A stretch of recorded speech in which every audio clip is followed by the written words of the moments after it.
Case pertama mengenai barang rusak sebanyak 1,7 miliar atau 3% dari total inventory, dan barang tersebut tersebar di beberapa bagian dan bahkan ada yang belum terproses secara administrasi. Nah, hal ini sangat mengganggu cash flow perusahaan.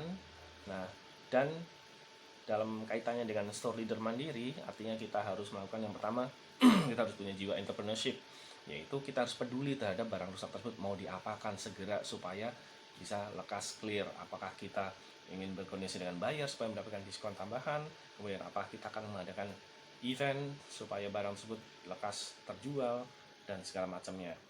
Nah, berikutnya adalah mengenai metode kerja. Metode kerja kita juga harus dievaluasi kembali. Apakah sudah sistematis sejak penerimaan barang, sejak barang tersebut terdisplay, sejak barang tersebut dikirimkan ke customer, apakah handlingnya, kemudian displaynya sudah sesuai standar sehingga meminimalkan kemungkinan barang tersebut rusak. Nah, kemudian kita juga harus menjaga supaya barang tersebut produktif. Artinya kalau semisal pun terdapat barang rusak harus segera dieksekusi karena kita punya sales budget yang bisa dipergunakan untuk menghilangkan barang rusak tersebut. Nah, berikut pula kita juga bisa melakukan inovasi-inovasi koordinasi dengan buyer, kemudian kita mengadakan satu event misalnya clearance sale supaya barang tersebut bisa lekas terjual dan bersih toko kita dari barang-barang rusak. Nah, sehingga ujungnya kita diharapkan sebagai store leader diharapkan dapat menjadi seorang controller dan troubleshooter. Controller di mana kita bisa mengontrol bahwa sistem yang ada itu sudah jalan dengan baik, maupun sebagai troubleshooter ketika terjadi hal yang tidak diinginkan, misal barang rusak, kita sudah tahu apa yang harus dilakukan untuk mengevaluasi dan menyelesaikan hal tersebut.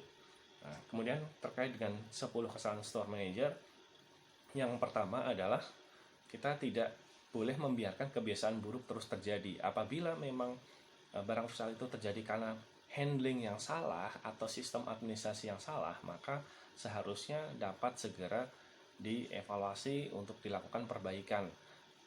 Mulai dari training kembali, coaching tim supaya handlingnya dapat dilakukan dengan baik, maupun kecepatan dalam melakukan administrasi penyelesaian barang-barang rusak tersebut. Nah, kemudian hal yang kedua terkait 10 kesalahan store manager adalah tidak melakukan evaluasi berkala. Nah, barang rusak bisa sampai 1,7 miliar, artinya ini sudah berlangsung sangat lama dan kemungkinan tidak dilakukan evaluasi sehingga menggunung dan akhirnya menyebabkan permasalahan yang jauh lebih besar. Berbeda ketika kita melakukan evaluasi berkala, kita bisa mengontrol hal tersebut supaya bisa diselesaikan sedikit demi sedikit sejak awal. Nah, terakhir adalah terkait dengan tidak memperhatikan proses.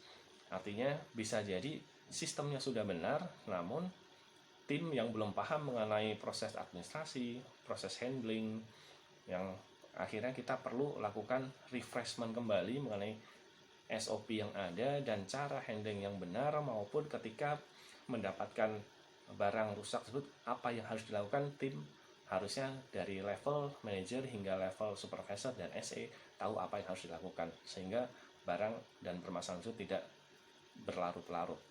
Terima kasih.